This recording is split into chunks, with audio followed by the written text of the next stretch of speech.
you also need to download VirtualBox. Now, you might think, why would you want to virtualize a virtualization thingy in a virtual environment? I do this because I don't have a 46-bit machine at hand, and this needs 46 bits to run. So that's why I use VirtualBox, and I try to experiment with Proxmox until I have a server ready that can host it. So download that too. Just download the Windows version for Windows hosts here. And you may also need to go into your BIOS settings and enable Intel or AMD virtualization stuff. That's in your BIOS under your Central Processing Unit tab, and you can enable that. You have to have I think an i7, or no, not i7, but one of the i processors of Intel that supports the virtualization thingy. So when you get both, you start VirtualBox. I'm just doing this pretty quickly. There's an update. Okay. And let's start a new machine. So let's start new. Next, and let's call it Proxmox tutorial. And it's a Linux distribution. It's from Debian, so Debian 46-bit. And let's press next. Allocate as much as RAM as you can. I have 8 gigabytes of RAM in my computer, so it could handle a bunch of virtual machines. Not too many, but if you have a 46-bit computer laying around somewhere, you can just use that and get the stuff working. So make a hard disk. This is good. It's not that big, but you don't need it to make. You don't have to have a huge hard disk. It's probably the best if you do, but yeah. So I'm using a Dutch version of this software. It comes in many languages, so it should be the same for everybody, but the buttons may be different. Now let's go into the settings of the machine, and let's go to the system, and we enabled APA Annex, and this option here, you need to enable that in the BIOS, as I already said. Then we go to the storage tag, and we go to this thingy, the CD image, and we load a version of Proxmox, and that's this version. Then we go into the network tab, and on this computer I have multiple network cards, so I can just use a bridge adapter. And this is different from the net adapter, because a net is a shared network between virtual machines and stuff, and I couldn't get it to work on Proxmox for some reason. So you could go into advanced and mess around with that, but I'm not gonna have to. So let's get this thing going. Close that and start the virtual machine. And start it. And you will be greeted with this how do you say, login or thingy screen. And you press enter to enter the installation. And it's a big window, but I will try to fit it in my screen. It takes some time to get loaded, so I'm just, oh, that was pretty quick.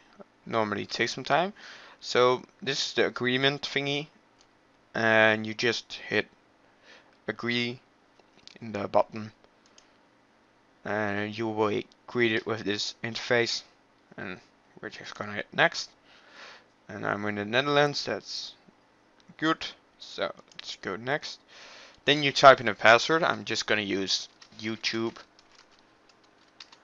YouTube, YouTube. I think I spelled that wrong. YouTube, YouTube. And my email, I'm not gonna.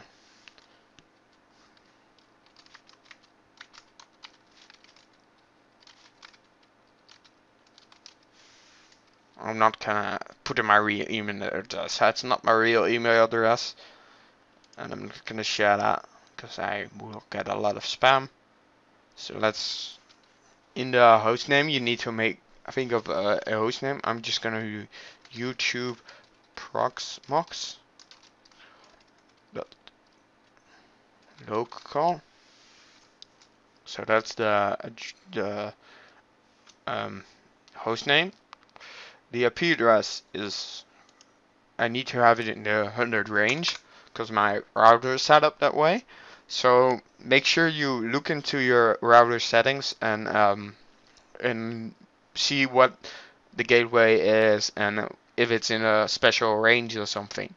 So I'm just gonna do 45 because that's a nice round number that isn't used on the network, I think. So I can have 50 computers hooked up to my router, and I would not have problems, and I can increase that range even further. The DNS server needs to be preferably the Google DNS server, because that's never offline, it's never broken, and it's a really nice IP address. It's 8888, and you just hit next, and it's gonna create a position, and it's pretty quick.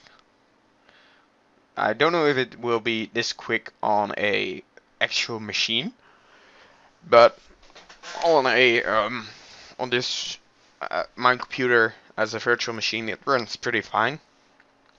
There are some little drawbacks on running it in a virtual machine.